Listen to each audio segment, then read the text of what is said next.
My name is Gustavo Molina. I am a biodynamic farmer from the Caribbean coast of Costa Rica. The farm is a pasture land, beef and milk. We make our cheese, we make yogurt, and I am a fruit lover. We have fruits, and that's for now. But in the future, we want to integrate more things. Well, the farm is located at a very polluted and conventional agricultural area. Lots of pineapple, lots of banana.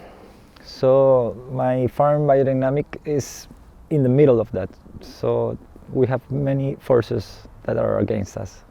I have seen the response in the soil and in the plants doing biodynamics. So the goal is in the future that farms look at this farm and say, okay, what's that?